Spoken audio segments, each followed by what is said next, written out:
నమస్తే అన్న, మీ పేరు? నా పేరు పేర వెంకటేశ్వరయ్య. ఏం చేస్తుంటారు? నేను రియల్ ఎస్టేట్ చేస్తాను. వాళ్ళ అన్ని పనులు చేస్తాను. వర్క్ చేపలు కానీ అన్ని పనులు చేస్తాను. అంటే బిజినెస్ చేస్తాను. అన్ని బిజినెస్ చేస్తాను. ఎలా ఉంది ఇప్పుడు బిజినెస్ పరంగా మీకు ఏ విధంగా అనిపిస్తుంది? అంతా లాసే. అన్ని నిత్యావసర వస్తువులు మొత్తం పెరిగిపోయినాయి. ఒకప్పుడు వచ్చేపాటికి ప్రజాస్వామ్యంలో హ్యాపీగా అందరూ బతికేవాళ్ళు. ఈ వాళ్ళ రోజున పని చేసుకుందామంటే పనులు లేవు. ఉన్నది ఎవరి వాళ్ళు ఏంటంటే అమ్మఒడి పడుతుంది, అది పడుతుంది, ఇది పడుతున్నారు అంటున్నారు. కానీ ఒక పక్క అమ్మఒడి పడితే ఇవాళ సిమెంట్ కట్టంతా, కంకరంతా, సిమెంట్ కట్టంతా, కంకరంతా ఒక ఇల్లు కట్టుకోవాలంటే ఇవాళ టన్ను వచ్చేపాటికి 90,000 రూపాయలు. 10 మందిని కార్మికులు తీసుకెళ్ళి పని చేయించుకోవాలంటే పని చేసుకుంటానికి కూడా స్వామత లేకుండా పరిస్థితి అయిపోయింది. ఇవాళ వ్యాపారాలు లేవు. ఏం చేయాలనుకున్న కరెంటు బిల్లు పెరిగింది, ఇంటి పన్ను పెరిగింది. ఇవాళ ప్రజాస్వామ్యంలో అన్నీ కూడా పెరిగిపోయి నిత్యావసర వస్తువులు పెరిగిపోయి నీ డబ్బులు నీకు ఇస్తానే, నేను ఇచ్చాను చెప్పి ప్రభుత్వం ఉంటుంది.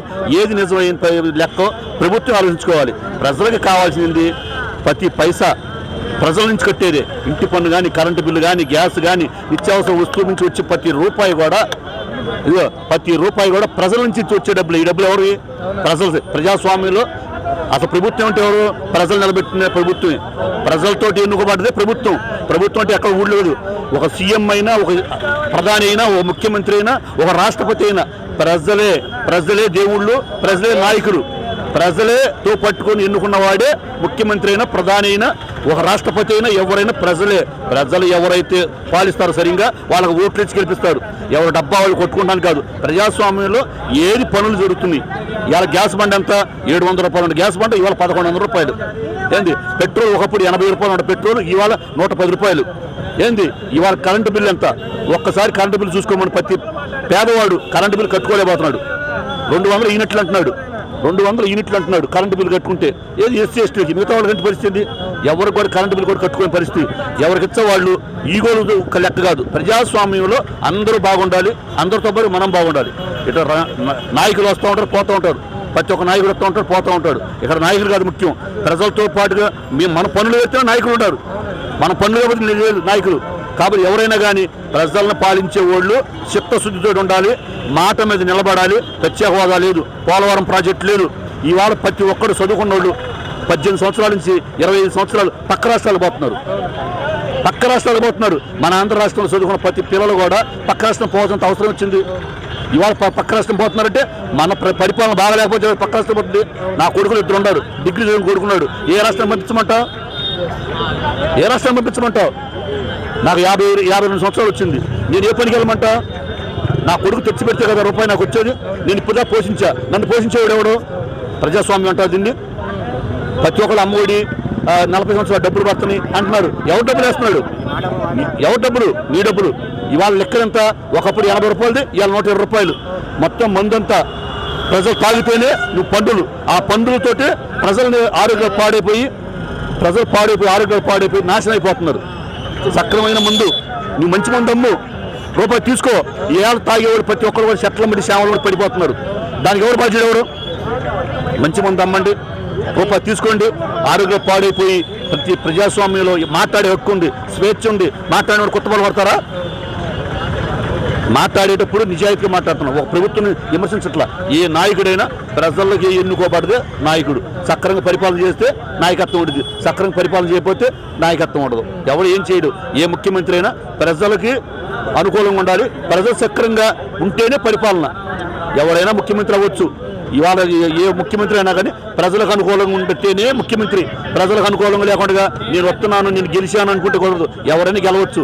కానీ ప్రజాస్వామ్యంలో ముఖ్యమంత్రి అన్నోడు ప్రజలకు అనుకూలంగా ఉండాలి. ప్రజలు తంతే ఏడబడతాడు ముఖ్యమంత్రి ఎవరు తెలియదు. ప్రజలే నాయకులు, అసలు ప్రజలే ముఖ్యమంత్రులు ఎవరు తెలుసా? ప్రజలే ముఖ్యమంత్రి. ఏ ప్రజలైతే ఉంటారో ఆ ప్రజలే ముఖ్యమంత్రి. వేరే వాడు ముఖ్యమంత్రి కాదు. అసలు వీళ్ళందరూ ఓట్లు వేస్తేనే ముఖ్యమంత్రి. కాబట్టి మీ 50 సంవత్సరాల కాలంలో చాలా మంది ముఖ్యమంత్రి పరిపాలన చూస్తుంటారు కదా. వ్యక్తిగతంగా మీకు ఎవరి పరిపాలన బాగా అనిపించింది? ఒక విషయం చెప్తానయ్యా, ఇక్కడ పార్టీలు పక్కన పెట్టండి. ఎవరి మనసులో ఎవరికి ఉంటారో తెలియదు. ఇక్కడ పార్టీలు గారు ముఖ్యం. ఎవరైనా కానీ రోషి చేశాడు ముఖ్యమంత్రి, కిరణ్ కుమార్ రెడ్డి చేశాడు, వైఎస్ రాజశేఖర రెడ్డి చేశాడు, చంద్రబాబు చేశాడు, ఎన్టీ రామారావు చేశాడు, ఇవాళ జగన్మోహన్ రెడ్డి ముఖ్యమంత్రి చేశాడు. ముఖ్యమంత్రులు ఎవరైనా రావచ్చు, ఎవరైనా పోవచ్చు. ముఖ్యమంత్రి అది కాదు ముఖ్యం. ప్రజలకి అనుకూలంగా ప్రజల తోటి ఓట్లు గెలిచినప్పుడు చిత్తశుద్ధితోటి పని చేయాలి, ఇచ్చిన మాటలకు నిలబడాలి. ఏ మాటలకైనా నిలబడకుండా ఉంటే ఏ ముఖ్యమంత్రిని తీసి పక్కన పెడతారు. ప్రస్తుతం మీరు అమరావతి ప్రాంతానికి కూడా చాలా దగ్గరగా ఉన్న వ్యక్తి, మరి ఈరోజు పరిస్థితి ఏంటంటే అసలు రాజధాని విషయంలో జగన్మోహన్ రెడ్డి గారు ఎలాంటి న్యాయం చేయగలుగుతున్నారంటారు? అసలు రాజధాని గురించి అసలు ఆయన పట్టించుకోడు. రాజధాని గురించి ఆయన గురించి మనం అడుగుతున్నాం అవసరం. ఇంకోటి కూడా ఏంటంటే రాజధాని గురించి అనేది ఎవరైనా కానీ రేపు వచ్చినప్పుడు రాజధాని డెవలప్ చేస్తే ఈ ఒక రాజధాని ఒక జిల్లాకు సంబంధించింది కాదు, ఒక జిల్లాకు సంబంధించింది కాదు. ఇప్పుడు వచ్చిన 13 జిల్లాలు కాదు, 24 జిల్లాలు, 30 జిల్లాలు ఎంత ఉన్నాయి. ఈ జిల్లాలు మొత్తం సంబంధించిన రాజధాని. చిన్న డౌట్ నాది, ఒక్క మాట చిన్న సమస్య క్లియర్ చేయగలరా? చెప్పండి. నాది ఒక చిన్న సమస్య క్లియర్ చేయగలరా? మంగళగిరి ఎమ్మెల్యే ఉన్నాడుగా ఆర్కే ఆలగడ్డ రామకృష్ణారెడ్డి ఎందుకు రాజీనామా చేశాడు? దానికి ఒక సమాధానం చెప్పగలరా? చెప్పండి, ఒక మాట చెప్పండి.